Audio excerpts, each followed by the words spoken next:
Hello! In this lesson, we'll learn how to configure the transition of vertex weights using the tools in the vertex option of the Nerve modifier. Here we'll work with both direct weight editing and brush painting for smoother adjustments. Before beginning, the character should already have the basic configuration set up, created in the previous steps. There's no mandatory order to start the work, but we'll follow a logical sequence to maintain a natural flow of adjustments. First, we'll adjust the vertices on the torso, chest, and neck. Then, we'll move on to the shoulders, elbows, hands, and fingers. Finally, we'll adjust the lower limbs, hips, thighs, knees, and feet. The direct vertex adjustment tools are located in the vertex weight rollout. Just below is the tree view field, which functions as a weight table.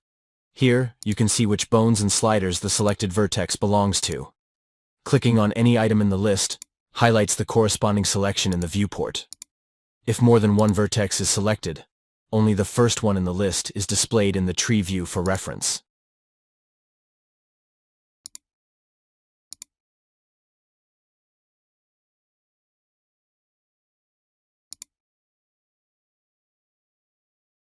A good practice is to hide part of the mesh.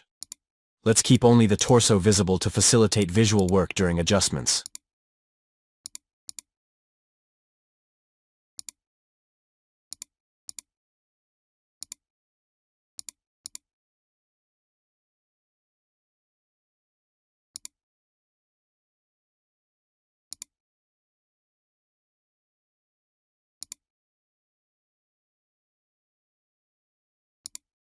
Above the tree view, we find the weight group. The effect field is responsible for adding values directly to the vertices. Now, changing the effect value immediately affects all selected vertices. If only one vertex is selected, the value displayed is its exact weight. A little above, we have the paint weight group. Here are the brush painting tools. The large brush button activates paint mode. Below it are small preset value buttons, which update the strength field. This field controls the paint intensity. The radius field sets the brush size. To adjust the size directly in the viewport. With brush mode activated, hold Shift plus Control and drag the mouse up or down. To cancel brush mode, right-click.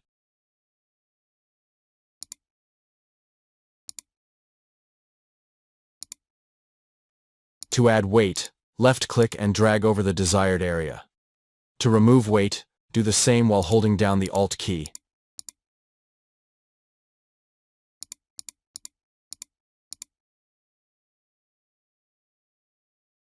With the spine arched forward, notice the volume in the abdomen.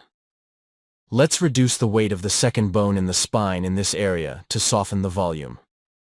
This only works if the vertices in this area already have two or more bones sharing the weight. Select the third bone and add some weight to those vertices.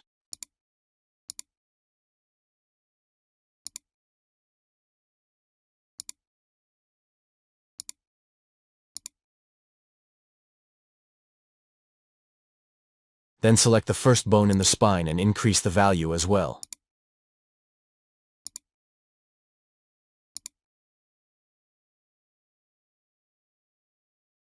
Go back to the second bone, and holding down the Alt key while painting, notice the volume decreasing as we reduce its influence.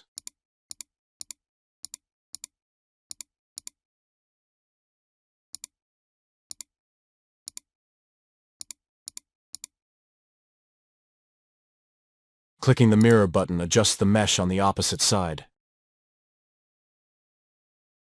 We'll do the same with the volume just below.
Now, let's start adding sliders to the chest, arm, and shoulder to correct the deformations in this area. The first slider will be added to the arm on the side that borders the parent bone at the bottom of the armpit. It will pull vertices in this region toward the elbow as the arm bends downward. It's a good practice to slightly move the slider from its original location to avoid problems if you need to create another slider in the same location. Once created, adjust the value in the target direction field.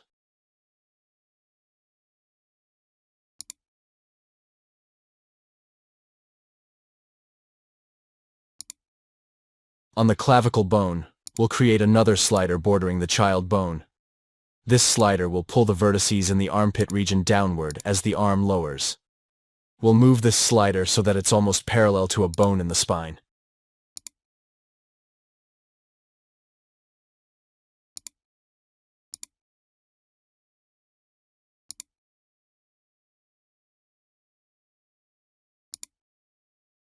The goal point, which hasn't been moved, will remain connected to the clavicle. The target point will be connected to the closest bone in the spine. The look-at will also be connected to a bone in the spine to maintain orientation.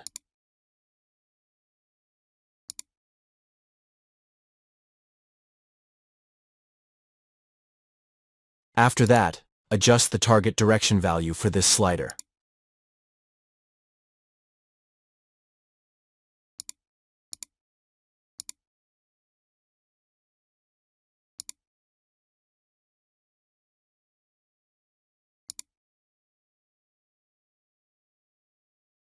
Let's start painting in the armpit area, on the upper arm. Note that, as you paint, the vertices that already have other connections are also connected to the selected slider, and follow the look-at's direction, which serves as an indicator of influence.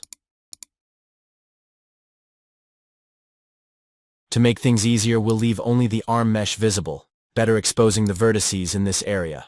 But before that, to avoid losing the current visible mesh configuration, go to Create Selection Set and name it to save the current view.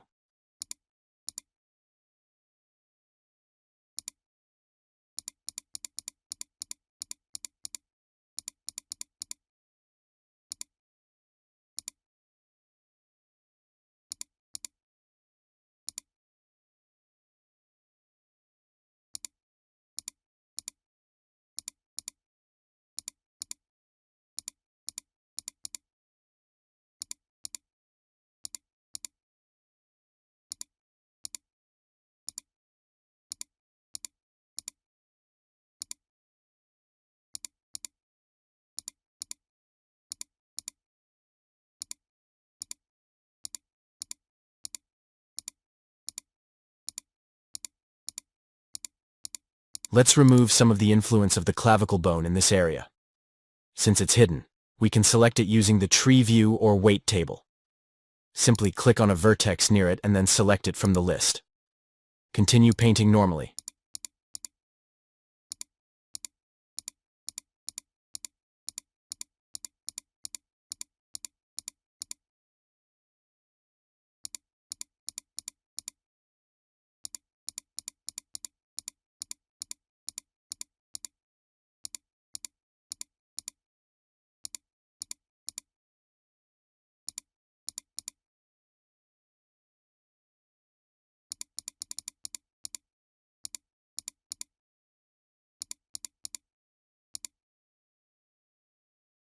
Switch to the other part of the armpit on the clavicle bone, and continue painting.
Now, let's add a slider to the chest area.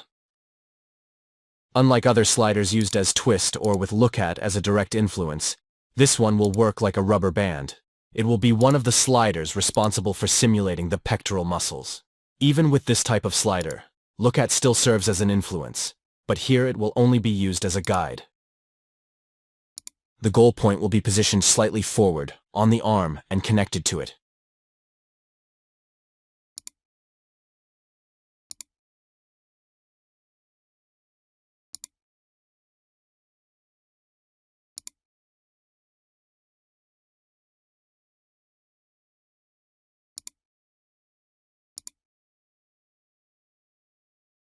The target point will be positioned below the chest and connected to the closest bone in the spine. Look at will be connected to the first bone at the top of the spine. Adjust the time slider so that the arm is pointing upward, and begin painting the chest area with the newly created slider selected.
We'll add 2 more sliders to the collarbone and the pectoral area. Together with the previous one, they will be the 3 main muscle simulators for this area.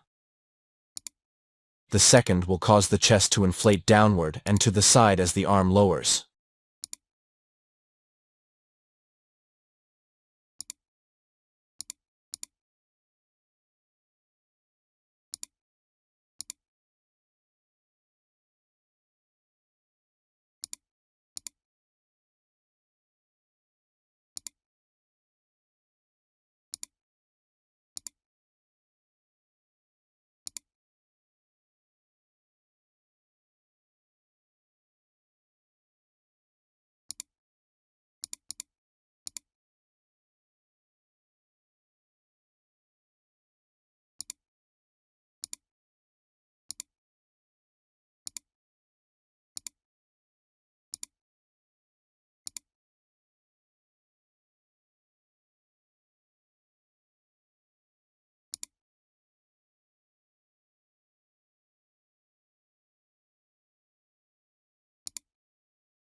Let's make a copy of this slider. It will be the third in this area and will inflate the chest forward as the arm lowers.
Returning to the arm, we'll add a slider that will simulate the infraspinatus muscle.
Now, we'll show a series of sliders added to strategic points throughout the body, explaining their functions and connections. Starting with this one, added to the clavicle, which simulates the rhomboid muscle. Multiple sliders can be created like this, to simulate small muscles throughout the body. It just depends on the level of detail desired. This other slider can simulate the muscles in the back and shoulder region. It has one end connected to the shoulder and the other to a bone in the spine. Its look-at is also connected to the spine.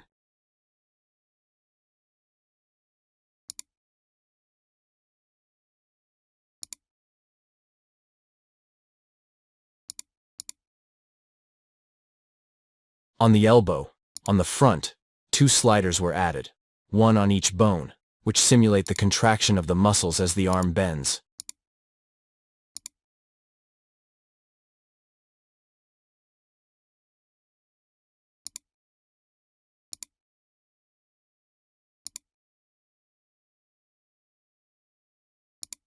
Still on the front of the arm, there is a forward-facing slider that simulates the biceps.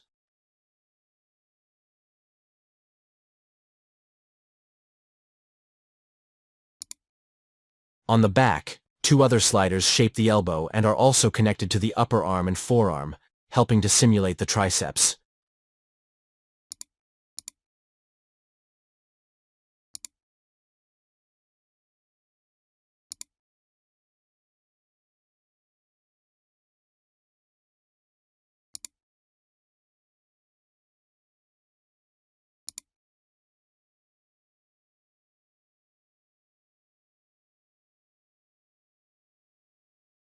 Another slider was added to the front of the upper arm to aid in the deformation of the shoulder when the arm is projected forward.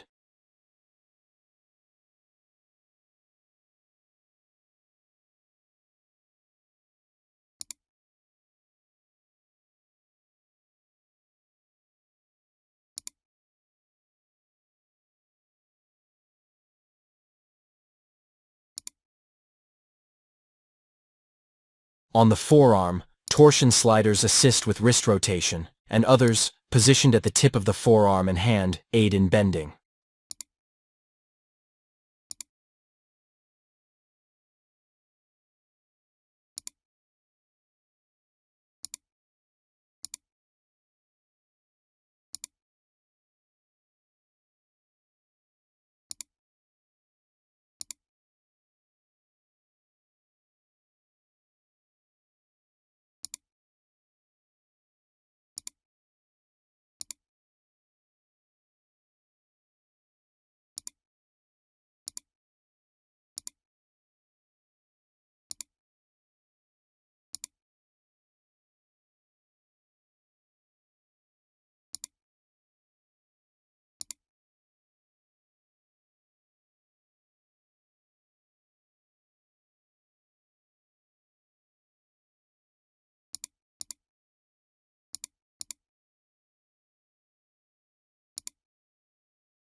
On the hand, sliders adjust the finger joints and can also simulate nerves, activating small deformations as the fingers move.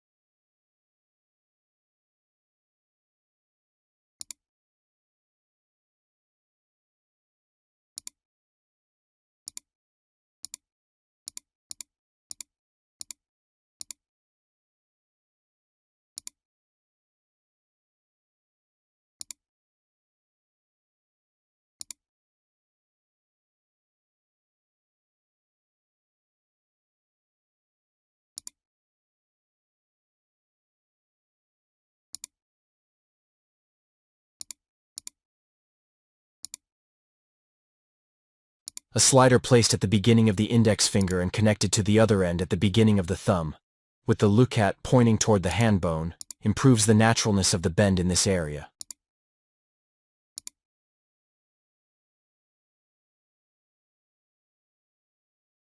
In the area between the hip and leg, one of the most difficult to adjust, several sliders were positioned to add volume and natural movement. One of them, the most important, created in the thigh, has one end positioned and connected mid-thigh, and the other end positioned at the height of the first spinal bone just beyond the hip. This end and the leukat are connected to this spinal bone. This slider is primarily responsible for adding volume to the groin during leg movement, while the others assist in this task.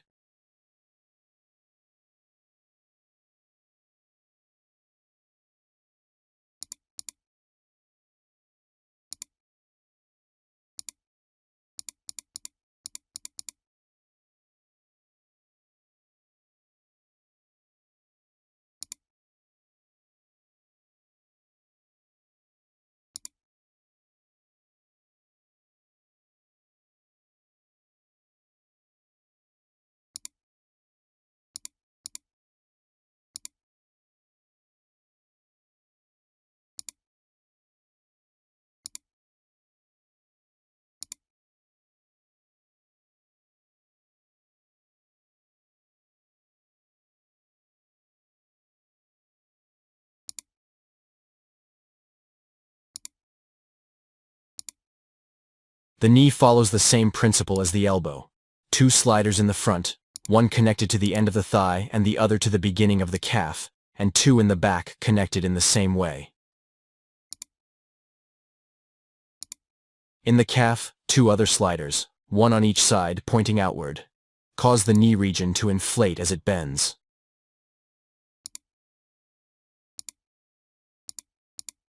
These 6 sliders work together to shape and add volume to the knee's deformity.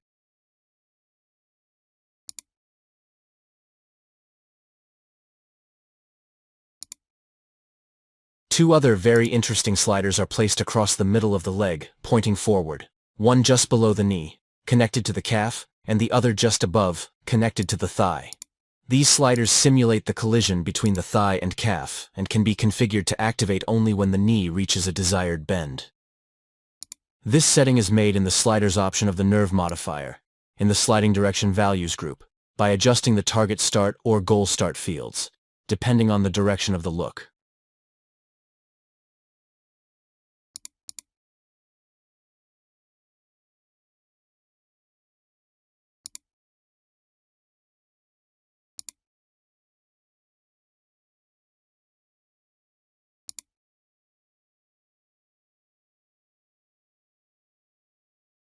Finally, we come to the foot.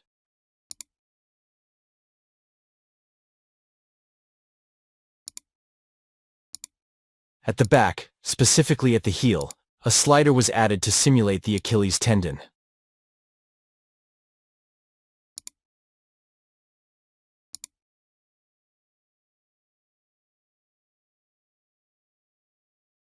Another at the front acts as a ligament during flexion.